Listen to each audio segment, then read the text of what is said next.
Sir ನಾನು ಹೇಳ್ತಾ ಇದ್ದೆ, ಈಗ ಅವರು ಷರತ್ತುಗಳನ್ನು ಒಂದಷ್ಟು ಉಲ್ಲಂಘನೆ ಮಾಡಿದ್ದಾರೆ ಅಂತ. ತಗೊಂಡಿದ್ದು 20 ಎಕರೆ, ಅದರಲ್ಲಿ 10 ಎಕರೆ ಜಮೀನನ್ನು ಮಾರಾಟ ಮಾಡಿದ್ದಾರೆ. ಇಫ್ ಇನ್ ಕೇಸ್ ಅವರು, ನೀವು ಹೇಳಿದ್ರಿ ಬಾಲಕೃಷ್ಣ ಅವರು ತಪ್ಪು ಮಾಡ್ದಂಗೆ ಆಗುತ್ತೆ, ಇಫ್ ಇನ್ ಕೇಸ್ ಅವರು ಕೋರ್ಟ್ಗೆ ಹೋದರೆ ಸ್ವಲ್ಪ ಅದನ್ನು ಮನುಷ್ಯತ್ವದಿಂದ ಯೋಚನೆ ಮಾಡಲಿ ಅಂತ ಹೇಳಿ. ಇಫ್ ಇನ್ ಕೇಸ್ 10 ಎಕರೆ ಜಮೀನನ್ನು ಮಾರಾಟ ಮಾಡಿದ್ರಲ್ಲ, ಅದರ ಮಾಲೀಕರು ಕೋರ್ಟ್ ಮೊರೆ ಹೋದರೆ ಹೇಗೆ ಅಂತ? ಇದು 10 ಎಕರೆ ಮಾಡಿರುವಂತದ್ದು ಅದು ಲೇಔಟ್ ಆಗಿದೆ. ಈಗ ಅದು ಜನರ ಜಮೀನಾಗಿದೆ. ಈಗ 2004ರಲ್ಲಿ ಏನ್ ಮಾರಿದ್ರಲ್ವಾ, ಓಕೆ, ಅದು ಪ್ರತಿಯೊಬ್ಬರದು ಇಂಡಿವಿಜುವಲ್ ಆಗೋಗಿದೆ ಈಗ. ಓಕೆ, ಅದನ್ನ ಆ 10 ಎಕರೆಗೆ ಸಂಬಂಧಪಟ್ಟಂಗೆ ಸರ್ಕಾರ ಯಾವ ತೀರ್ಮಾನ ತಗೊಳ್ಳುತ್ತೆ ಅದು ನಮ್ಗೆ ಗೊತ್ತಿಲ್ಲ. ಯಾಕಂದ್ರೆ ರಾಜಕಾಲುವೆ ವಿಷಯದಲ್ಲಿ ನೂರಾರು ಸಾವಿರಾರು ಮನೆಗಳನ್ನ ಉರುಳಿಸಿರುವಂತದನ್ನ ನಾವು ನೋಡಿದ್ದೇವೆ. ಇಲ್ಲೂ ಕೂಡ ಆ ತರದ ಕಾನೂನನ್ನು ಅಪ್ಲೈ ಮಾಡ್ತಾರ ಗೊತ್ತಿಲ್ಲ. ಬಟ್ ಈಗ ಆ ಲೇಔಟ್ ಕೂಡ ಸರ್ಕಾರದ ಜಾಗ. ಹೌದು, ಅದು ಹೇಗೆ ಅವರು ಲೇಔಟ್ ಮಾಡಿದಾರೋ ಗೊತ್ತಿಲ್ಲ. ಆದ್ರೆ ಬಟ್ ಪ್ರತಿಯೊಬ್ಬರ ಹೆಸರಲ್ಲೂ ಖಾತಾ ಇದೆ.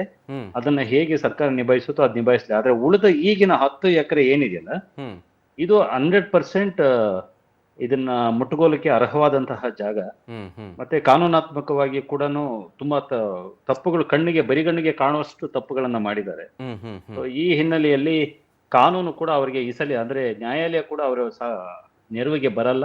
ಯಾಕಂದ್ರೆ ಅಷ್ಟು ದೊಡ್ಡ ತಪ್ಪುಗಳನ್ನ ಅವ್ರು ಮಾಡಿದ್ದಾರೆ.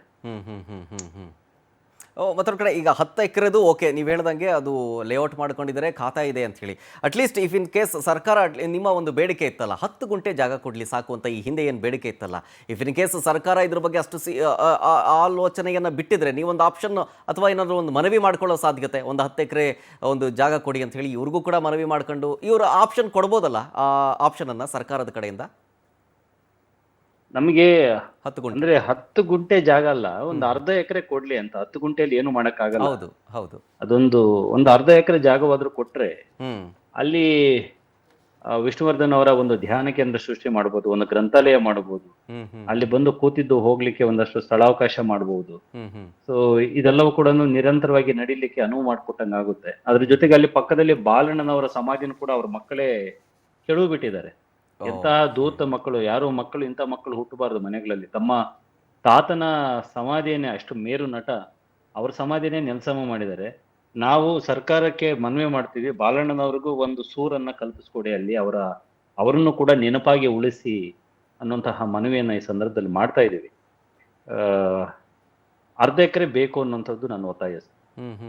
ಅದೇ ಹೇಳಿದಾಗೆ ಇದನ್ನ ಸ್ಪೆಷಲ್ ಕೇಸ್ ಆಗಿ ತಗೊಂಡು ಸರ್ಕಾರ ಆ ರೀತಿಯಾಗಿ ಮುಂದಾದರೆ ಯಾವ ರೀತಿ ಇರುತ್ತೆ ಪ್ರಕ್ರಿಯೆ? ಜೊತೆಗೆ ಯಾಕೆಂದ್ರೆ ಈಗ ಸರ್ಕಾರ, ನನ್ನ ಪ್ರಕಾರ ಇದು ಸಂಪುಟದಲ್ಲಿ ತೀರ್ಮಾನ ಆಗ್ಬೇಕಾದಂತ ವಿಷಯ. ಈಗ ಉಪ ಸಂರಕ್ಷಣಾಧಿಕಾರಿಗಳು ಎನ್ ರವಿಕುಮಾರ್ ಅವರು DC ಅವರಿಗೆ ಪತ್ರ ಬರೆದಿದ್ದಾರೆ.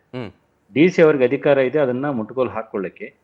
ಅದಾದ್ಮೇಲೆ ಆ ನಡವಳಿನ ಸರ್ಕಾರದಲ್ಲಿ ಅದು ಕಾನೂನಾಗಿ ಆಗ್ಬೇಕು ಅಂದ್ರೆ ಅದರ ಸಂಪುಟದಲ್ಲಿ ಚರ್ಚೆ ಆಗ್ಬೇಕು.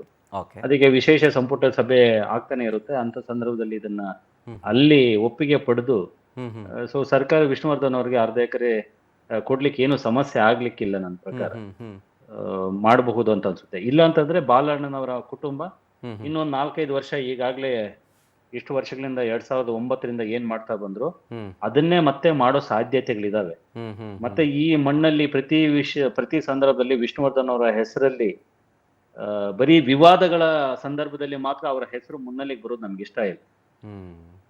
ಸೊ ಈ ಕಾರಣಕ್ಕೆ ಅವರ ಹೆಸರು ಸಂಭ್ರಮಗಳಲ್ಲೂ ಕಾಣಿಸ್ಕೊಳ್ಳುವಂತದ್ದಾಗ್ಲಿ, ಅವರ ಹೆಸರಲ್ಲಿ ಒಂದಷ್ಟು ಸಂಭ್ರಮಗಳಾಗ್ಲಿ, ಈ ಕಾರಣಕ್ಕೋಸ್ಕರ ನಾನು ಎಲ್ರನ್ನೂ ಸರ್ಕಾರವನ್ನು ಒತ್ತಾಯಿಸುವಂತದ್ದು, ಆದಷ್ಟು ಬೇಗ ಇದನ್ನೇನೇ ಮಾಡೋದಾದ್ರೂ ಆದಷ್ಟು ಬೇಗ ಮಾಡಿ, ಕಾನೂನು ಕೋರ್ಟು ಅಂತ ಹೇಳಿ ಮತ್ತೆ ಮುಂದೂಡೋದು ಬೇಡ ಅಂತ. ಮತ್ತೆ ವಿಷ್ಣುವರ್ಧನ್ ಸ್ಮಾರಕ ವಿಚಾರಕ್ಕೆ ಸಂಬಂಧಪಟ್ಟಂತೆ ನೀವು ಫ್ರಮ್ ಡೇ 1 ಇದ್ರ ಬಗ್ಗೆ ಧ್ವನಿ ಎತ್ತೋದು, ಜೊತೆಗೆ ಸರ್ಕಾರಕ್ಕೆ ಮನವಿ ಮಾಡಿಕೊಳ್ಳೋದು, ಹೋರಾಟದಲ್ಲಿ ಭಾಗಿಯಾಗೋದೆಲ್ಲ ಮಾಡ್ತಾ ಇದ್ರಿ. ಸೊ ಒಂದು ಕ್ಷಣ ಈ ಜಯವನ್ನು ನೋಡಿದಂಥ ಸಂದರ್ಭದಲ್ಲಿ, ಅಂದರೆ ಈಗ ಸರ್ಕಾರ ಮುಟ್ಗೋಲು ಹಾಕೊಂಡಿದೆಯಲ್ಲ, ಇನ್ನೇನು ಸ್ಮಾರಕ ಆಗೇ ಬಿಡ್ತು ಅನ್ನುವಂಥ ಖುಷಿಯಲ್ಲಿ ನಾವೆಲ್ಲರೂ ಕೂಡ ಇದ್ದೀವಿ. ಸೊ ಈ ಸಂದರ್ಭದಲ್ಲಿ ನಿಮಗೆ ಆ ಹೋರಾಟದ ದಿನಗಳು ಅಥವಾ ಆ ಮನವಿಯನ್ನು ಮಾಡ್ಕೊಳ್ಳೋದಾಗಿರಲಿ, ಆ ದಿನಗಳನ್ನು ನೆನಪಿಸ್ಕೊಂಡ್ರೆ ಏನೇ ನೆನಪಾಗುತ್ತೆ ಅಂತ ನಿಮಗೆ? ನನಗೆ ಪ್ರತಿ ಸಲ ನೆನಪಾಗುವಂಥದ್ದು ಬಳಿ ಒಂಥರ ನೋವು ಸರ್, ಅವಮಾನಗಳು.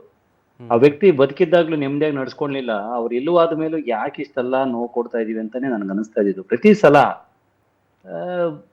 ಸಾಮಾನ್ಯವಾಗಿ ನಾವೊಂದು ಮಾತು ಹೇಳ್ತೀವಿ ಸರ್, ಹೋದವರೆಲ್ಲ ಒಳ್ಳೆಯವರು ಅಂತ, ಹರಸೋ ಹಿರಿಯರು ಅಂತ ಮಾತನಾಡ್ತೀವಿ. ಹೌದು. ಅಂದ್ರೆ ನಮ್ಮನ್ನು ಬಿಟ್ಟು ಹೋದ ಮೇಲೆ ಅವರು ದೇವರೇ ಆಗ್ಬಿಟ್ಟಿರ್ತಾರೆ. ನಿಜ. ಅಂತಹ ದೇವರಿಗೂ ಕೂಡ ನಾವು ಕಷ್ಟ ಕೊಡ್ತೀವಿ ಅಂತಂದ್ರೆ ನಾವೆಲ್ಲೋ ಮನುಷ್ಯತ್ವ ಕಳ್ಕೊಂಡ್ಬಿಟ್ಟಿದೀವ. ನಾಗರಿಕತೆ ಪ್ರಪಂಚದಲ್ಲಿ ಇಲ್ವಾ, ನಾಗರಿಕತೆಯ ಹೊರತಾಗಿ ಬದುಕ್ತಾ ಇದೀವ, ಹ್ಮ್ ಹ್ಮ್ ಅಥವಾ ನಮ್ಮ ಸಾಧಕರನ್ನ ಗೌರವಿಸುವ ಕನಿಷ್ಠ ಸಂಸ್ಕಾರವೂ ನಮ್ಗಿಲ್ಲದೆ ಹೋಯ್ತಾ?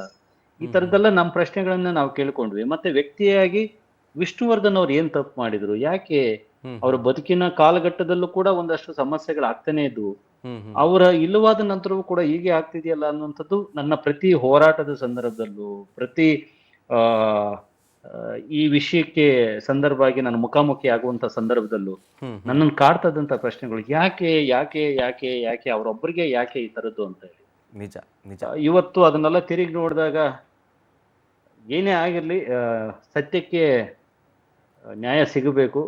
ಯಾಕಂದ್ರೆ ಹಾಗೆ ನ್ಯಾಯ ಸಿಕ್ಕಾಗ ಅದು ಯಾರ್ದು ಹೆಚ್ಚುಗಾರಿಕೆ ಆಗಲ್ಲ. ಹ್ಮ್ ಇದು ನಮ್ಮ ಸಂಸ್ಕೃತಿ, ನಮ್ಮ ನಂಬಿಕೆಗಳಿಗೆ ಒಂದು ಜೀವಂತಿಕೆ ಬರುತ್ತೆ. ಹ್ಮ್ ತುಂಬಾ ಜನ ಇವತ್ತು ಬದುಕ್ತಾ ಇರೋದೇ ಹಾಗೆ, ನೀನ್ ಒಳ್ಳೇದ್ ಮಾಡು ನಿಂಗೆ ಒಳ್ಳೇದೇ ಆಗುತ್ತೆ ಅಂತ ಹೇಳಿ. ಹ್ಮ್ ಹ್ಮ್ ಸೊ ನಾನು ಅದನ್ನ ಈ ಸಂದರ್ಭದಲ್ಲಿ ವಿಷ್ಣುವರ್ಧನ್ ಅವ್ರ ವಿಷಯದಲ್ಲಿ ಹ್ಮ್ ಆಗಾಯ್ತು ಅಂತ, ಒಳ್ಳೆಯವರಿಗೆ ಒಳ್ಳೇದಾಯ್ತು, ಸ್ವಲ್ಪ ತಡ ಆಗಿರ್ಬಹುದು, ಬಟ್ ಒಳ್ಳೇದಾಗಿದೆ. ಹ್ಮ್ ಹ್ಮ್ ಸೊ ಅವರ ಅವಮಾನಗಳೆಲ್ಲ ಕೂಡ ಮರೆಯುವಂತಹ ಸಂದರ್ಭ ಇದಾಗಿದೆ. ಹ್ಮ್ ಇಷ್ಟು ವರ್ಷ ಈ ಚಳುವಳಿಯನ್ನ, ಓಕೆ ಅವರ ಸ್ಮಾರಕದ ಹೋರಾಟವನ್ನ ಜೀವಂತವಾಗಿ ಇಟ್ಟಿದ್ದಕ್ಕೆ ನನ್ನಲ್ಲೂ ಒಂದಷ್ಟು ಸಾರ್ಥಕತೆ ಇದೆ. ಎಸ್